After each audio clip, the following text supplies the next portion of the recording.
오늘 도파민 중독이라고 하는 개념을 우리가 한번 나누어 보려고 합니다.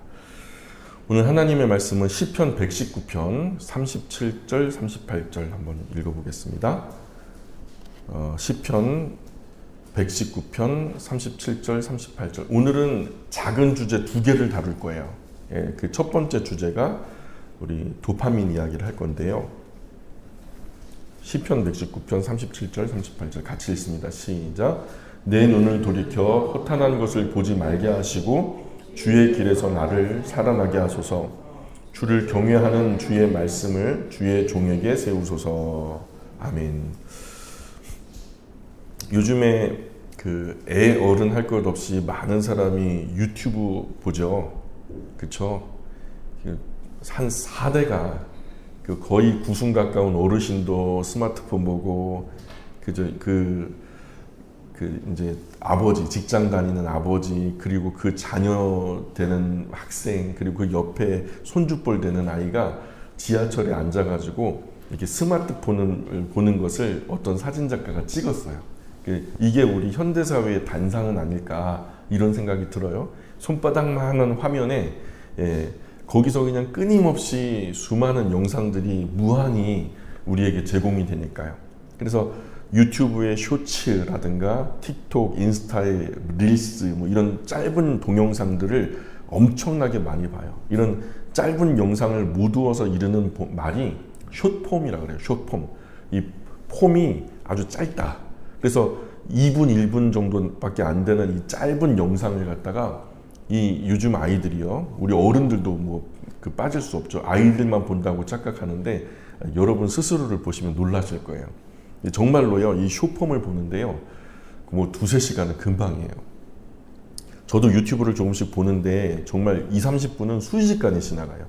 얘네들이 카테고리를 갖다가 제 구미에 딱 맞게 여러 번 검색했던 것을 근거로 해갖고 그것에 관련된 영상을 한꺼번에 수백 수천 편을 몰아주니까 그 중에서 호기심 있는 거 하나씩만 클릭하면요, 그 다음 넘어서는 더 재밌는 것들을 준비해줘요. 그래서 의식의 흐름대로 그 영상들이 딱 차려진 밥상처럼 내 앞에 드리워지니까 웬만큼 자제력이 탁월한 사람도 이런 것들은 견뎌내기가 참 어렵죠. 이런 짧은 영상을 보다 보면 정말 살면서 겪는 다른 자극들은 별로 재미가 없어져요. 많은 분이 저와 같은 생각 할 거예요. 정신 차리면 금세 한두 시간이고 그냥 금세 또 보고 싶은 거예요. 두세 시간 봤는데도 덮으면서 좀 이따 또 봐야지 이런 생각을 한단 말이죠. 자기 전에 잠깐 시간이 되니까 잠들기까지, 졸릴 때까지 좀 누워서 보자 했는데 누워서 이런 것 저런 것 보다 보니까 새벽까지 그냥 그거 보다가 한 두세 시, 4시 이럴 때까지 보다가 내가 미쳤지 그러는 일들이 다들 있으실 거예요.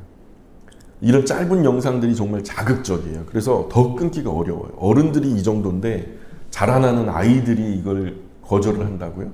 학생들, 청년들이 이런 것들을 거절을 한다고요? 우리 간사님 중에 한 분이요, 이 얘기하면서 울더라고요. 이것 때문에 내가 그 집중력도 없어지고 요즘에 내가 무슨 정신에 사는지 모르겠다라고 울먹울먹 하는 것을 제가 봤어요. 그래서 오늘은요, 우리가 이런 짧은 영상들을 볼 때 과연 우리에게 어떤 일이 일어나고 있는지 함께 생각해 보는 시간을 가지려고 해요. 제가 나름 공부하고 내린 결론부터 말씀드리자면 보시면 안 돼요. 결론이 그거예요. 보시면 안 된다. 그 이유를 이제부터 제가 말씀드리려고 해요. 이런 영상을 많이 보아야 조회수가 올라가죠. 조회수가 올라가면은 광고가 올라가요. 사람들이 많이 보는 데다가 입간판 하나 세우는 게 그게 광고비가 들어가거든요. 그래서 광고가 붙어야 또 그것을 만든 크리에이터가 수익이 창출되고 그런 플랫폼을 제공하는 유튜브라든가 여러 그 매체들이요, 수익이 생기고요. 그리고 그것을 또 재투자해가지고 엄청난 영상을 또 만들고, 그래서 이런 영상 시장이 지금 폭발적으로 많아지고 있고 관련 산업도 아주 급성장을 반복하고 있어요. 수많은 자본이요, 우리가 상상하는 것 이상으로 엄청난 자본이 이쪽으로 쏠리고 있고요. 사람의 심리, 판단, 마케팅 전문가, 심리학자들요, 의사들, 그리고 그리고 엄청난 엔지니어, 프로그래머, 우리 전 세계에서 최고 학력의 수많은 프로그래머, 엔지니어들 매일 전 세계 사람들의 영상의 선호도를 파악해요. 전 세계 시민들이 오늘 이런 영상들을 몇 건을 받고 대개 이 영상들은 어떤 내용들이고 그걸 갖다가 어느 영상을 가장 많이 봤는지, 관심도가 어디에 지금 크게 쏠려 있는지, 이런 것들을 AI 기법으로 자동으로 수집해가지고 통계를 낼 수 있는 그런 기술들이 오늘 우리 사회에는 벌써 이루어졌거든요. 그래서 이렇게 사람이 보고 싶은 영상을 시청하면 우리 뇌에는요, 보고 싶은 거 볼 때 이제 쾌락 물질인 머리 뇌 속에서요, 중추신경계 중에서 쾌락을 관장하는 쾌락 중추신경계가 최근에 이것이 사람의 몸에 뇌 가운데, 뇌간에 있다라는 것이 발견이 됐어요. 거기서 어떤 일이 벌어지냐면 도파민이, 내가 하고 싶어 죽겠는데 그것을 하게 됨으로 인해서 해소되면서 뇌에서 도파민이라는 호르몬이 나오는데 그때 쾌감이 느껴져요. 그래서 이런 이 쾌감, 이 영상을, 보고 싶은 영상을 보면서 그것이 도파민이 방출되면서 막 나름대로의 어떤 쾌감을 얻게 되는 거죠. 이제 엔지니어들이요, 사람의 뇌에서 이런 도파민을 최대한 뽑아낼 수 있도록, 이 영상은 사람들의 조회수가 엄청났다, 그럼 그것과 관련된 것들을 또 끄집어 오는 거예요. 뭐 수조 개, 수경계가 있으니까요, 지금 영상들은. 그러니까 AI를 접목해서 A/B 테스트라는 게 있어요. A/B 테스트. A/B 테스트는 A라는 영상과 B라는 영상을 띄워놔요. 그리고 사람들에게, 불특정한 단체의 사람들에게 이걸 보게 해요. 근데 A라는 영상은 조금밖에 안 봤고 B라는 영상을 많이 봤단 말이에요. 그럼 A라는 영상은 도태시켜버리고 B라는 영상을 또 가지고 와서 B라는 영상을 A에 두고 또 다른 B를 가지고 와서 계속해서 이 영상을 계속 둘 중에 하나 좋은 것, 더 많이 보는 것들을 통해서 추려서 골라낸 게, 그게 수조 개, 수경계예요. 그런 동영상이 쌓여 있는 게. 그러니까 지금부터요, 돌아가실 때까지 24시간 주무시지도 졸지도 않고 밥도 안 먹고 화장실도 안 가고 씻지도 않고 봐도 다 못 볼 만큼 그 영상들은 쌓여 있어요. 그러니까 뭐 그 안에서 산다면 무한하게 행복할 수 있겠죠. 무한하게 달리도록 만드는, 이 과정에서 영상을 보는 동안 도파민이 사람들에게 계속 발생하게 된다는 거예요. 이런 영상을 계속 반복 지속적으로 시청하면 이 도파민이요, 학습이 돼요. 학습이 돼서 습관적으로 기분 좋고 싶으면 나도 모르게 스마트폰에 손이 뻗어져요. 그래서 그 도파민의 경험을 뇌가 이제 지시하는 거죠. 그거 가지고 와서 빨리 봐라. 그러면은 뇌에서 도파민이 뿜어질 테니까. 이게 중독이에요, 중독. 도파민 중독. 그래서 이렇게 전문가들은 사람을 가장 효과적으로 중독시킬 수 있는 영상들을 무한 제공하는 거예요. 그 기술력이 지금 그만큼 왔어요. 지금, 그리고 그런 영상들이 또 A/B 테스트를 통해서 무한 경쟁을 거듭하게 되는 거예요. 이렇게 사람들 선호도에 따라서 이제 뭐 유튜브 콘텐츠를 시청하는, 그래서 스마트폰을 100사람이 갖고 있다면 100사람 중에서 84명이요 유튜브를 보는 거예요, 지금. 84명이. 근데 유튜브 말고 뭐 넷플릭스라든가 뭐 다른 어떤 OTT 시장, 쇼츠, 릴스, 아니면은 뭐 틱톡, 이런 것들을 다 합치면 100% 넘는 거예요. 예. 그러니까 스마트폰으로는 지금 유튜브를 보는 사람만 84%가 넘는 거예요. 그 중에서도 두 번째로 유튜브 주시청 콘텐츠 포맷이 뭐 유입형, 유형, 뭐 쇼츠라는 거. 왜냐하면 뭐 제가 이제 설교를 올려도 40분, 1시간 되잖아요. 이런 긴 영상은 별로 인기가 없어요. 이제는 1분, 2분 내외에 짧게 충격적으로 막 눈에 꽂히는, 뇌에 박히는 그런 영상들이 제공되거든요. 그리고 유튜브 영상 한 개를 시청하는 시간이 2분에서 1분으로 감소했어요. 처음에 보다가 봤던 거 넘겨버리고, 아 이거 재미없어 넘겨버리고, 그리고 관심 있는 거, 재미있는 거 중심으로 본단 말이에요. 기본적으로 2분에서 1분을 넘기지 못해요. 애도 어른도 똑같아요, 이게. 그리고 유튜브 시청자 전체적으로 채널별 시청 시간이 전체적으로 봤을 때 2.3배가 증가했다, 뭐 이런 통계가 있는 거예요. 어쨌든 그런 건 중요한 게 아닌데, 그래서 사람들이 보는 만큼 돈을 벌고 돈이 들어오는 만큼 더 많은 영상을 확보하고 더 많은 영상 속에 더 자극적인 영상들을 고르고 골라내서 지금 우리가 보는 유튜브 쇼츠라든가 릴스, 틱톡 1, 2분 정도밖에 안 되는 짧은 영상들이 막 제공되는 거예요. 계속 올리는 거예요. 애들이 그냥 그 사람들 이제 초등학교도 들어가지 않은 아이들이요. 막 어린이집 유치원 선생님들이 뭐라고 막 그러면 이렇게 해요. 이게 뭔 줄 알아요? 넘기는 거예요. 이 영상을 내 앞에서 지워버리고 싶은 거죠. 얼마 전에 전 세계적으로 OTT 시장이라는 게 열렸죠. 이게 뭐냐면 오버 더 탑이라고 한 거예요. 그러니까 뭔가 보는 영상이 있는데 이 영상 중에 더 재밌는 것들을 계속해서, 그래서 전 세계에서 제일 재밌는 영상들을 탑으로 모아놓고 그거를 시청한다. 그래갖고 OTT라고 하는데, 그런 영상의 인기도를 파악해 순위를 매겨 배열해 놓은 그런 플랫폼을 갖다가 OTT라고 그래요. 그래서 보고 싶은 영상 무한정 볼 수 있는 거예요. 그냥 지금부터 태어난 아기가요, 지금부터 봐도 100년 동안이 아니라 1000년, 만년 동안도 볼 수 있는 영상들이 지금 얼마든지 OTT 안에 있는 거예요. 그런 사업자들이 이런 사업자들이죠. 뭐 넷플릭스나 티빙이나 디즈니 플러스나 애플 TV나 아마존 프라임이나 왓챠나 웨이브, 카카오 TV, 쿠팡 플레이, 네이버 시리즈 온 등등 엄청난 사업자가 지금 세계인을 유혹하고 있단 말이에요. 막 그저 댐이 무너진 것처럼 영상이 말이에요. 갑자기 이 불과 10년 안 되는, 5년 안 되는 그 기간 안에 그냥 전 세계적인 영상의 폭포수가 막 쏟아지기 시작한 거예요. 이 넷플릭스를 보던 사람들이요, 너무 길어요. 영상 하나가 막 영화 같은 거, 드라마 같은 거 봐도 1시간이 넘어가니까, 그러니까 이게 너무 지루하니까 유튜브를 옮겨가가지고 그러면 30분, 20분에 끝나니까. 그런데 그것도 지루하니까요, 중국에서 만든 플랫폼이 엄청나게 대박을 쳤거든요. 틱톡이라고. 불과 1분도 안 되는 영상 안에 사람들을 몇 억 뷰를 보는 거예요. 몇 억 명이 그것을 시청하고 있는 거예요. 그러다 보니까 유튜브도 그것에 자극을 받아가지고 자기들 안에서도 짧은 영상인 쇼츠라는 것을 만들어냈어요. 1, 2분짜리 영상. 그리고 이걸 보니까 틱톡을 견제해갖고 만들었는데 유튜브 쇼츠가 또 대박을 치거든요.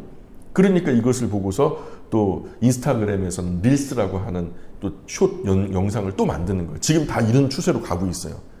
A/B 테스트라는 게 뭐냐면 바로 이 영상을 두 개를 틀어놓고 하나는 23% 사람들이 호응을 했다. 하나는 뭐 37% 사람들이 호응했다. 그럼 A는 도태되고 B는 선택되는 거예요. 그래서 다수의 사람에게 A 영상, B 영상 보여줬는데 뭐 이런 해가지고 결국엔 취사 선택된 게 B 영상을 선택한다. 그런데 우리가 사용하는 이 페이스북이나 SNS나 어플리케이션, 우리도 모르게 정보를 거기다 넣고 있거든요. 뭐 우리가 서로 대화하는 도중에 뭐 넷플릭스 이런 단어가 나오잖아요. 뭐 아니면 뭐 하마스 전쟁 이런 게 나오잖아요. 그럼 그게요, AI 안에서 거대한 어떤 플랫폼 안에서 검색으로 잡혀요.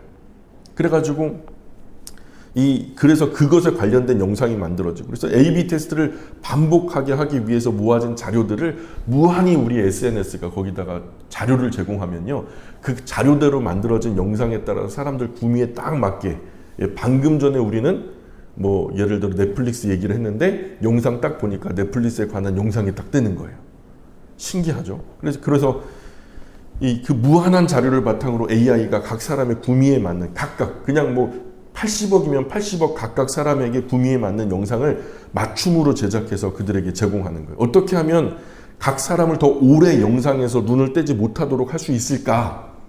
영상을 더 오래 시청하면서 계속 이 영상 안에서 체류하도록 만들 수 있을까? 이거를 고민하는 세계 석학들이 거기 다 달라붙는 거예요. 심리학자부터 뭐 의사들, 엔지니어, 프로그래머, 뭐 이 크리에이터라든가 이런 사람들이 전부 다 거기 달라붙어서 얼마나 많은 사람들 확보해서 거기 오래 영상에 잡아둘 수 있는가. 이 사람들이 전부 다 현실을 포기하고 그 엄청난 시간들을 그 영상 속에서 허비하고 있는 거예요.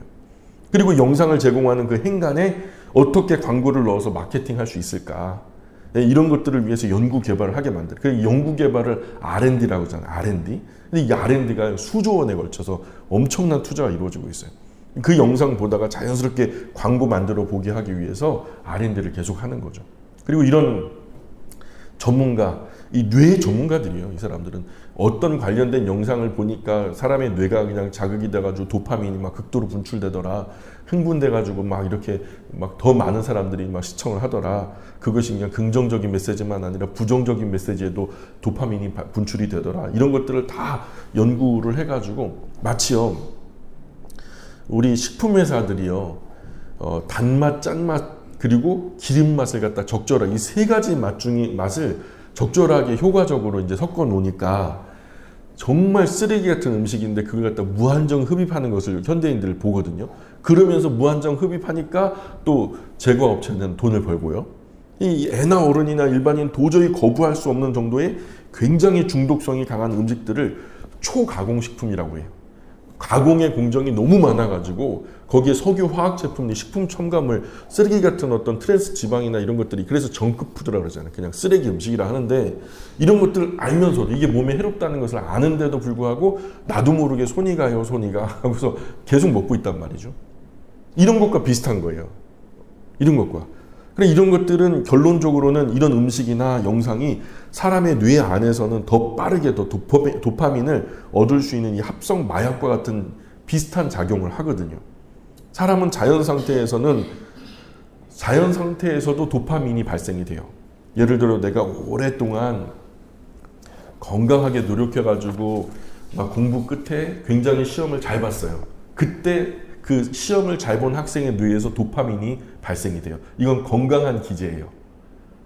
그래서 우리 몸 안에 이 내재된 아편연계라고 하는 그런 뇌의 그 쾌락 중추라는 게 있어요.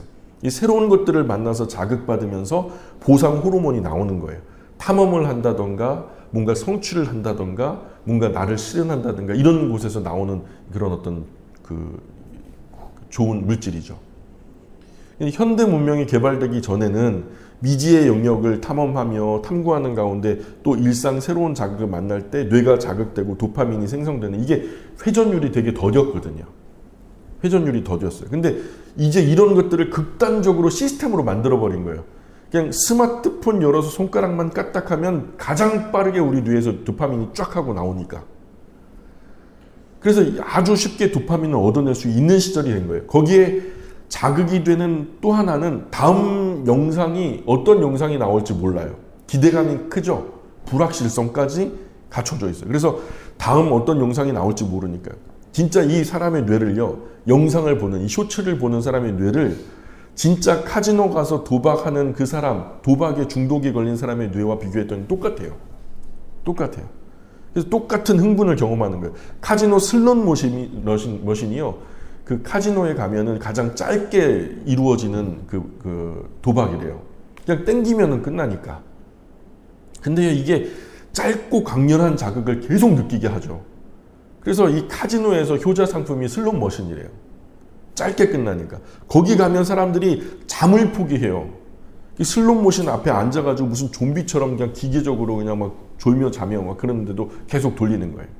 재미없는 영상 몇 개 걸으면 곧 정말 내가 기대했던 영상이 막 나와가지고 만족할 만한 영상 한두 편 나오는 것처럼 거기에 빠지면 도파민 분비가 거의 중독성이 되는 거죠.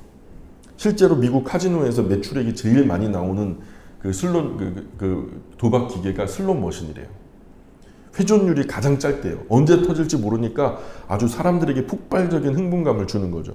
사람들은 돈을 잃지만 그래도 그 자극 때문에 그것을 좋아해요. 머릿속에서 계속 이거 하면 안 되는데 라는 이성적인 판단이 있지만 뇌에서 어떤 쾌락 중추가 계속 자극되기 때문에 안 할 수가 없는.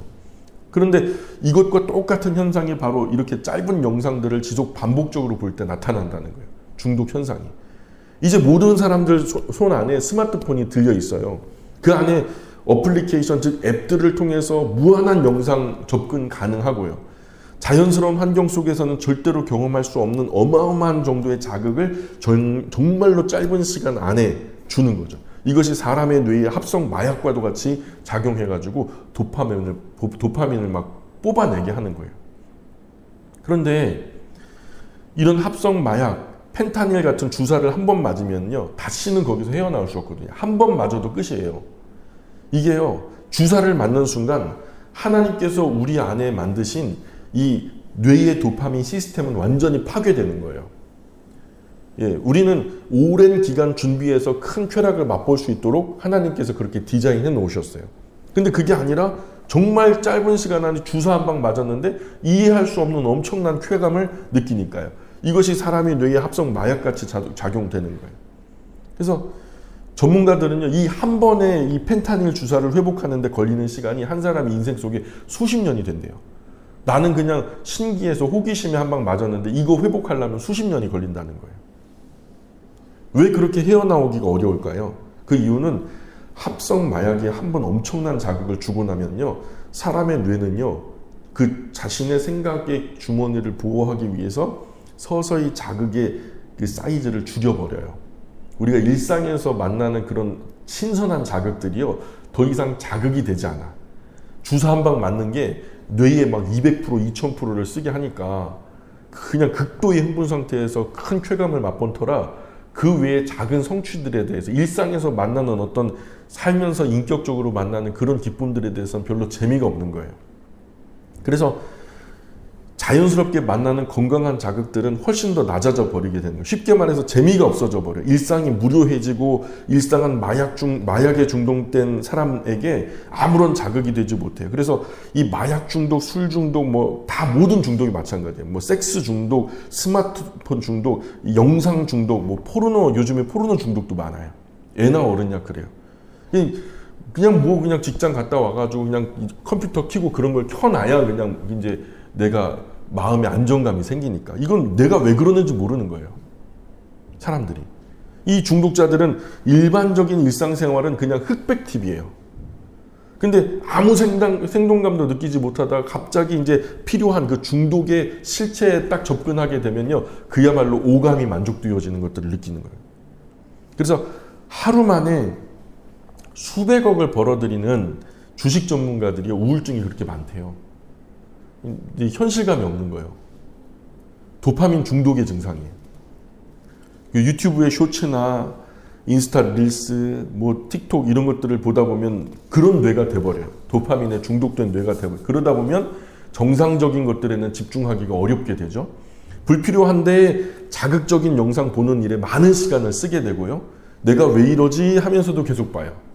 듣는 청력의 한계도 있고 보는 시력의 한계도 있고 뇌 속으로 생각하는 생각의 일정량 그 열정의 한계도 있는데 그 이상으로 그 짧은 영상들이 지나치게 듣고 지나치게 보고 지나치게 자극을 주다 보니까 이제 일상생활에 실제로 만나는 긴 시간을 함께 나누는 사람 간의 대화나 정서적인 교감이나 진짜 살아가는 현실의 삶에서는 의미를 찾기가 어려워지는 거죠.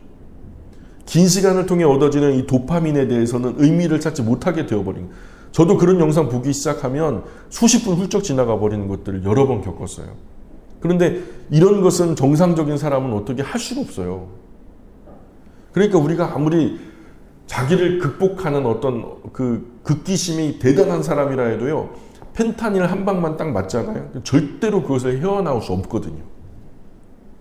그런 것처럼 그 정도로 강력한 중독성 시스템이 우리가 짧은 영상들을 계속 반복 지속적으로 볼 때 우리 뇌에 새겨지게 되는 거죠. 이런 것은 한마디로 사람에게 정말 해로워요. 그래서 많은 분이 이제 새해부터는 이런 것 좀 줄여야 되겠다. 그럼 될까요? 근데 전문가들은요, 그건 말도 안 된대요. 새해부터 줄인다고 뻥치지 마 그래요. 전문가들은 그래요. 알코올 중독자가 나 술 좀 또 줄여야 되겠다. 말도 안 된다는 거예요. 아예 끊겠다는 의지와 결단이 없으면 호전될 가능성은 희박하다. 지금 우리 시대가요, 그렇게 돼버렸어요. 아프리카 아이들 손에도 스마트폰이 들려있다니까요. 먹을 건 없는데 스마트폰이 있어요. 안 봐야 되겠다는 결단을 하면 가능성은 조금 있다고 해요. 이런 짧은 영상들에 지속적으로 노출되면 사람이 정말 멍해져요. 좀비처럼. 정말 그러다 보면은 그 정말 같은 이 유튜브 안에서도 긴 영상은 절대 못 봐요. 예. 긴 영상 다 볼 때까지 견디지를 못해요, 사람이. 계속 다른 영상으로 스킵해 버려요. 이거보다 더 재밌는 거, 이보다 더 재밌는 거, 이보다 더 재밌는 거 하다가 긴 영상, 긴 설명에는 아예 그냥 자극이 없어요.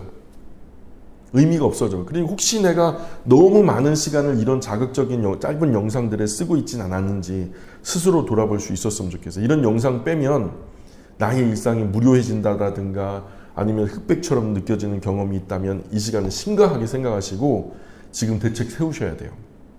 이 짧은 영상들을 보는 시간을 줄이는 게 어려워요. 중독은 줄이는 게 아니래요, 전문가들이.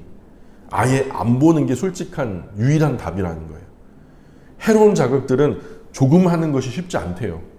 그게 그냥 쏟아지는 물과 같아서 조금 하는 게 쉽지 않대요. 완전히 끊어야, 끊어진 상태로 상당 시간이 또 지나야 이게 우리가 그것에 대해서 자유로워질 수 있다는 거예요.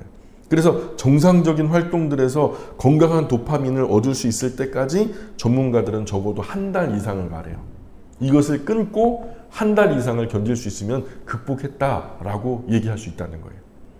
마약 중독, 영상 중독, 알코올 중독, 담배 중독, 도박 중독, 성 중독, 포르노 중독 등등 적당하게 하는 것은 절대 불가능해요. 이런 것들은 철저하게 하려면 끊는 것이 유일한 답이다. 왜냐하면 다른 건강한 일상에서 즐거움을 얻을 수가 없게 되니까, 이런 중독에 빠지면. 그래서 중독을 대하는 전문가들은요, 보통은 끊으라고 강조해요. 늘 짧은 영상에서 자극을 받아 도파민을 얻던 이 시스템을 과감하게 버려버리고 현실로 돌아와야죠. 새롭고 건강한 습관에서 그 역할을 찾는 것이 유일한 답이에요. 오랜 시간에 걸쳐 준비하고 준비된 것을 성취했을 때 우리에게 오는 어떤 성취감, 거기서 오는 건강한 도파민은 우리를 건강하게 한다는 거예요. 특히 올 한 해는요, 세상에서 이렇게 자극적일 수가 없을 만큼 그 영상들이 격렬했고요, 강력했어요. 때문에 이런 병적인 자극들 가운데 스스로 지키려는 노력이 없다면 자칫 잘못하다가 영상 따라 생각하고 행동하는 도파민 중독, 이걸 갖다 한마디로 요즘에 뭐라 그러면 젊은 아이들의 말로는 영상 좀비라, 영상 좀비. 그냥 스마트폰 손바닥 위 영상 보면서 그냥 빨간불인데도 그냥 신호등을 건너요. 그러다가 자동차 사고가 나고 죽고 막 바다에 빠지기도 하고 말이에요. 막 운전하는 도중에도 막 스마트폰 보고, 어떤 그 비행기 그 파일럿은요, 비행기를 조종하는 도중에 스마트폰 시청을 했다는 거예요. 그래갖고 잘렸다잖아요. 이런 사람들이 많아요. 나는 아니다 하는 분들도 조심해요. 진짜 중요한 건요, 뇌가 있으면요, 누구나 중독이 걸릴 수 있대요. 뇌가 있으면. 심리학 역사에 길이 남을 유명한 연구가 있는데 1954년에요. 쥐 한 마리를 가져다가 이제 캐나다의 맥길 대학교라고 하는 그 대학교에서 쥐를 연구하는 도중에 그 쥐의 뇌에 시상하부라는 곳에 전기 자극을 갖다가 꽂고 거기 전기 자극을 주는 과정에서 우연히도 쥐의 뇌에 시상하부라는 곳에 전기 자극이 의도치 않게 가게 된 거예요. 근데 특이하게도 쥐가요, 전기 자극을 받으면은 우리가 어때요? 따끔하고 놀라잖아요. 근데 얘가요, 전기 자극을 딱 받는 순간 원래 전기 자극을 받았던 그 장소로 돌아가더라는 거예요. 또 누르고 또 다시 왔다가 또 누르고 또 다시 왔다가, 그러니까 알고 보니까 어떤 이 뇌의 시상하부 그 쾌락 중추가 뇌의 전극으로 인해서 자극이 되다 보니까 그것을 계속 지렛대를 누르면은 자극이 되고 쾌락이 생기고 도파민이 발생되고, 그리고 다시 돌아와서 또 누르고 또 충격을 받지만 도파민이 발생되고, 이런 것들을, 그러니까 1시간 동안에 7,000번의 지렛대를 눌렀다는 거예요, 이 쥐가. 1시간 동안에 7,000번을. 그래서 나중에는요, 1시간 동안 7,000번 누르다가 얘가 이 탈진이 돼가지고 입에 거품을 물고 쓰러졌는데도 불구하고 계속해서 다리는요, 그걸 누르러 가고 있다는 거죠. 근데 그 남은 작은 의식으로도 계속 그러려고 하는 거죠. 그러려고. 맛있는 먹이를 코앞에 주어도요, 몇 날 며칠 먹지 않았는데도 먹지 않고 누르더라는 거예요. 심지어는 그 과정에서 이제 새끼가 태어났죠. 갓 태어난 새끼 쥐들이 옆에 막 널브러져 있는데도 어미 본능을 잃어버리고요, 어미 본능을 어겨가면서 식음 전폐하고 잠도 거절하면서 계속 지렛대를 눌러대더라는 거예요. 쥐 뇌 속에 있는 쾌감센터라는 곳에 이런 것을 찾게 된 연구가 이제 시작되면서 사람의 뇌에도 이런 것이 있다는 것을 발견하게 된 거예요. 이게 1954년에 역사적인 어떤 연구였죠. 그 쾌감센터를 포함하는 중독회로 또는 보상회로라고 해요. 아편 체계라고 해요. 또. 그런 보상회로는 사람의 뇌에도 있다는 거예요. 그래서 어떻든 우리가 일상에서 볼 수 없는 지나치고 큰 강렬한 쾌감을 주는 이런 경험을 하게 되면 우리 뇌 안에 보상회로가 작동하기 시작하거든요. 중독될 여지가 생기는 거예요. 우연히도 영상을 봤는데 너무 재밌어. 눈을 감는데 그게 생각이나 또다시 손이 가고 그게 10번, 100번 반복되면서 중독이 될 가능성이 생기는 거죠. 로또 복권 1등 될 것 같은 어떤 우리 마음만 가져도 도파민이 발생이 된대요. 로또 복권 사잖아요, 사람들이. 그리고서 그것으로 됐다라고 생각하는 이 생각 속에서도 도파민이 발생된다 하니까요. 카지노 갔을 때 내가 땡기면 숫자 777 이렇게 떠가지고 몇백 배의 어떤 베팅금을 내가 얻을 수 있을 거야. 막 이런 어떤 기대. 혹은 주식이 내가 투자한 것에 막 수천 배가 올라가지고 내가 막 100만 원 했는데 막 뭐 갑자기 막 억만장자가 되는 그런 것들을 상상하면서 큰 성공을 거둘 수 있을 것 같은 망상. 예. 이런 것들은 어떻게 보면은 당연히 큰 행운이겠지만 동시에 불행의 시작인다는 거죠. 헛된 소망. 제가 말씀드리려는 것은 정말 중요한 주제는 이제부터예요. 뭐냐? 이것이 오늘 우리의 신앙생활과 관련해서 어떤 연관성이 있는가 하는 거예요. 오늘 우리의 영적인 생활과 더불어서 이런 어떤 세계적인 현상이 지금 이거는 무시할 수가 없어요. 애들이 말도 못하는데 영상을 손에 들고서 지들이 이제 본능적으로 그 스킵을 하고 있어요. 영상을 돌리고 있어요. 이건 우리가 일상에서 절대로 무시할 수 없는 거예요. 무섭도록 파고든 불과 4, 5년 안에 우리 일상을 잠식해버린 무서운 그 대적을 향해서 우리가 얘기하는 거예요. 이런 짧은 영상들에 많이 노출되면 교회에서 예배가 불가능해져요. 제가 단도직입적으로 말씀드리는데 교회에서 예배 드리는 것 자체가 어려워져요.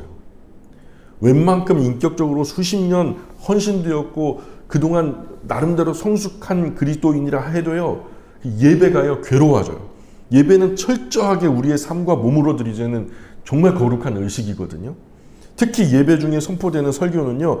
더 이상 우리 뇌에 자극이 되지 못해요. 뭐 영상이 있는 것도 아니고 계속 귀로 듣고서 머릿속에 떠올려서 다시 나의 삶에 반목하고 또 묵상하고 그렇게 선포되는 말씀에 무뎌지고 무감각해지고 그래서 졸려요.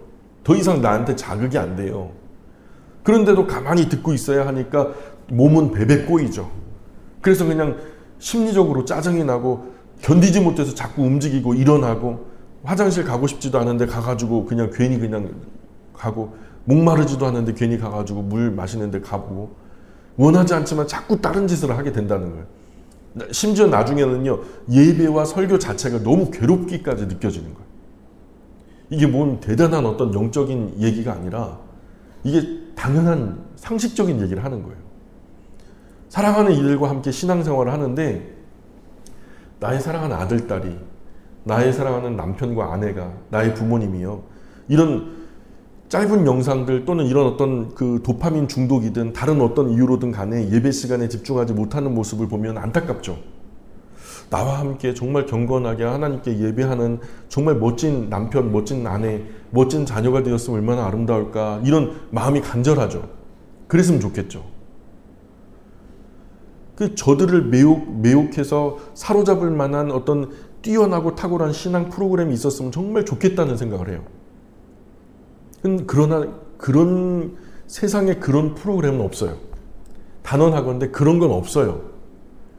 결국 끝에 가서는요, 내가 나를 새롭게 하기 위해서 거룩한 부담을 끌어안지 않고서는 절대로 성숙한 신앙으로 들어갈 수 없어요. 내가 스스로 십자가를 지지 않고서는 공짜로 그 십자가를 내 안에 무게 없이 짊어질 수 있는 십자가는 없다는 거예요. 성장하려면 예수님 따라 십자가 져야 돼요. 거룩한 부담감을 가져야 되는 거예요. 그래도 신앙적으로 방황하는 가족들을 보면 안타깝죠. 그런 분들에게 저는 이런 조언을 드리고 싶어요. 내 남편이, 내 아내가, 나의 자녀들이 아직 철이 없어서 그런 영상에 빠져 있고 그래서 뭔가 한 시간의 예배 속에 집중하지 못하고 그리고 여러 가지로 뭐 이런 사회적인 것들에 지장이 생기고 그런다 해도요. 사랑하는 가족과 다 함께 올바른 예배 드리는 것 이게 세상에서 제일 정말 좋죠. 다 함께 경건하게 온 가정이 다 하나님께 하나님을 경외함으로 예배를 드리는 이건 뭐 더 말할 수 없이 좋은 거예요.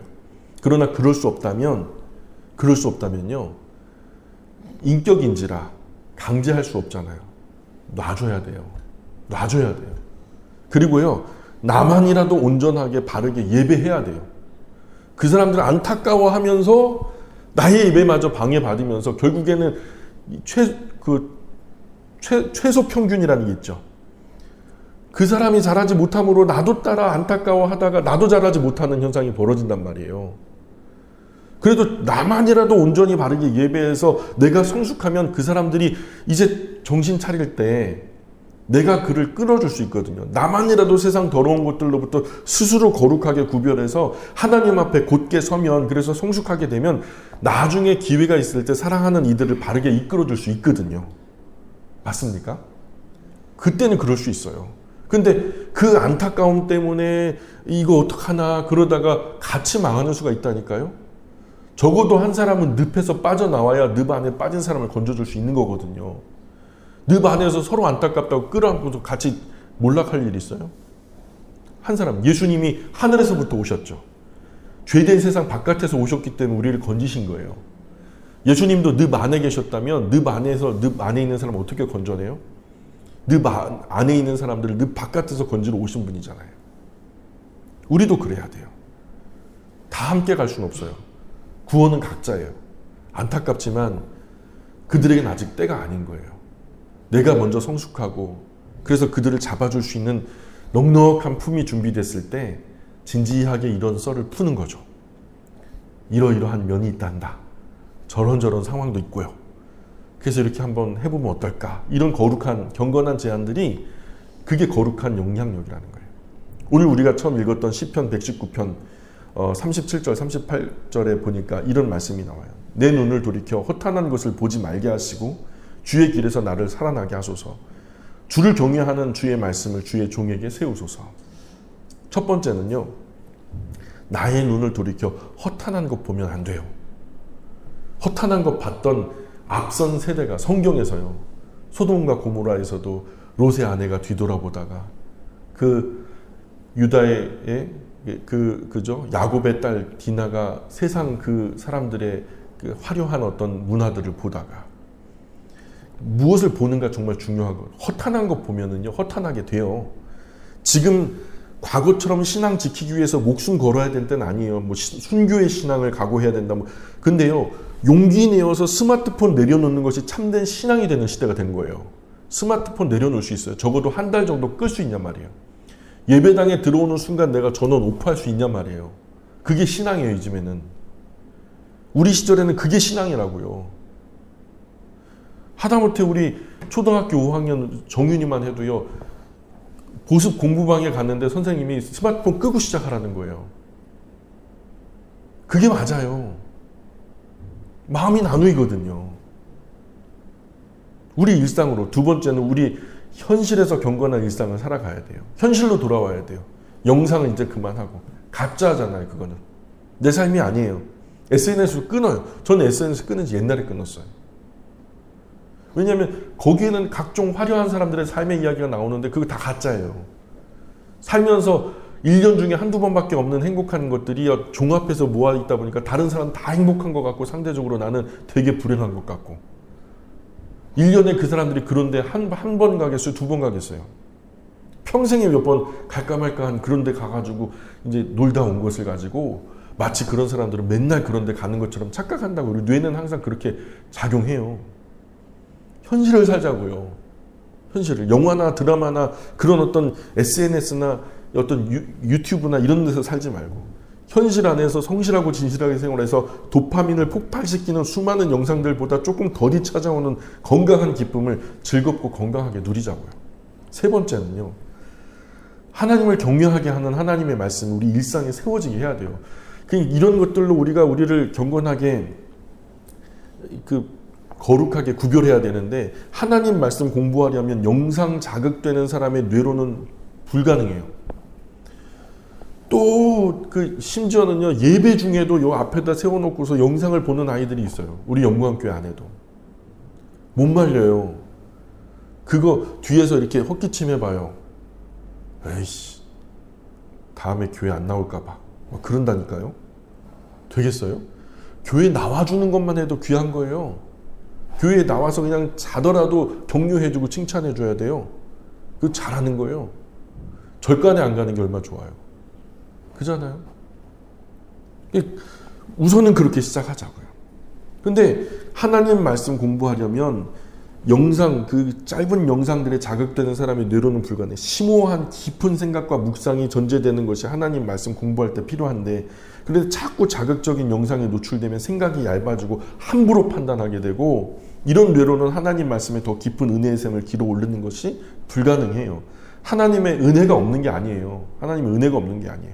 그 은혜의 충만한 샘을 길어 올리는 이 나라는 두레박이요, 빵꾸가 난 거예요. 먼저 이것부터 온전하게 해야 돼요. 허탄한 것을 바라보는 눈을 돌려서 하나님 바라보기 시작할 때 비로소 관계가 되고 소통이 되는 거죠. 그죠? 이런 주제로 바울이 조언을 했는데요. 고린도후서 7장 1절 볼까요? 오늘 제가 두 가지 주제를 하려고 했는데 흥분해가지고 한 가지 주제밖에 못하겠네요. 우선 오늘 이렇게 이제 마무리하겠는데요. 고린도후서 7장 1절 우리가 마지막으로 이것만 읽고 마무리하겠습니다. 자, 같이 읽습니다. 시작. 그런즉 사랑하는 자들아, 이 약속을 가진 우리는 하나님을 두려워하는 가운데서 거룩함을 온전히 이루어 육과 영의 온갖 더러운 곳에서 자신을 깨끗하게 하자. 아멘. 우리의 전쟁은 혈과 육에 속한 것이 아니라고 말했어요. 공중의 권세, 악한 이 영적인 세력들을 대항하여 우리가 싸운 거거든요. 오늘날 사탄이 이 시대의 사람들을 무엇으로 대량 학살하려고 지금 할까요? 물리적으로는 무기들이겠죠. 핵폭탄 같은 것들, 이런 것들. 그런데 그런 것들은 극단의 상황에서 일어나겠죠. 근데 지금요, 핵폭탄보다 더 무서운 것들이 있는데 바로 영상들이에요. 무수하게 쏟아져 내리는 영상들에 100년 미만밖에 안 되는 짧은 시간에 어느 날 우리 이 하윤이가요. 제가 하윤이에게 아내하고 같이 이제 하는데 얘기를 하는데 스크린 타임이라고 하는 게 있어요. 아이들이 어떻게 스마트폰을 활용했는지. 여태까지 그걸 갖다 관심 있게 보지 않았어요. 나름 잘 통제하고 있다고 생각했거든요. 근데 어느 날은 갔다 왔는데도 보고 있고 다른 일들이 계속해서 한 자리에서 그것만 보고 있는 거예요. 궁금하니까 아내도 저도 펼쳐봤죠. 어느 날 보니까요, 7시간 50분. 그 주간의 통계가요, 5시간 30분. 통제 안 돼요. 그래서 제가 도전했어요. 이런 상황들을 얘기하고 너 어떻게 스스로 통제할 수 있겠냐? 이거 중독이라는 거야. 무서운 거야. 너 스스로 통제할 수 있다고 생각하니? 한번 시험해볼까? 일주일 동안 학교에서 이제 수업 도중에 검색하는 것들이 있대요. 적어도 1시간 이상 그걸 쓴다는 거예요. 그럼 친구들하고 소통하는 시간도 필요하고, 적어도 2시간 정도는 하루에 쓰겠네? 필연적인 2시간 빼놓고는 한 일주일 통계로 주일부터 토요일까지 매일 2시간 평균으로 끊을 수 있겠냐? 그랬더니 한번 해보겠대요. 근데 첫 주간은요, 성공했어요. 근데 그 다음 주 되니까요, 3시간이 넘어가요. 이게 안 돼요. 이게 쉽지 않아요. 이게 굉장한 도전이에요. 진짜 이 시대는요, 순교의 각오가 아니라 스마트폰 끄는 각오가 돼야 돼요. 저는 폴더폰으로 돌아갔으면 좋겠어요. 옛날 그 다이얼폰으로 갔으면 좋겠어요. 휴대폰 없고 집에 가야 수학이 드는 그런 전화기로 소통하는 그런 시절이 왔어요. 오히려 그때는 더 깊었죠, 관계가. 우리 신앙 현대 문물 앞에서 무참히 무너지는 그런 모습들을 많이 봐요. 심지어는 예배도 영상으로 보잖아요. 그잖아요. 코로나 때문에 어쩔 수 없이 그렇게 시작됐는데 지금은요, 그게 당연한 게 됐어요. 교회 안 와요. 그저 유튜브만 쳐도 막 엄청난 그 교회에 수억 원씩 투자하는 예배 실황 그런 것들 보면서 화려하고 그냥 막 그런 예배 실황 얼마나 좋아요. 예. 오늘은 이 교회, 내일은 저 교회. 디지털 방랑자들이 얼마나 많은지 몰라요. 오늘 우리가 스스로 반성하는 그런 시간들이 되었으면 좋겠어요. 여기까지 할까요? 기도하겠습니다.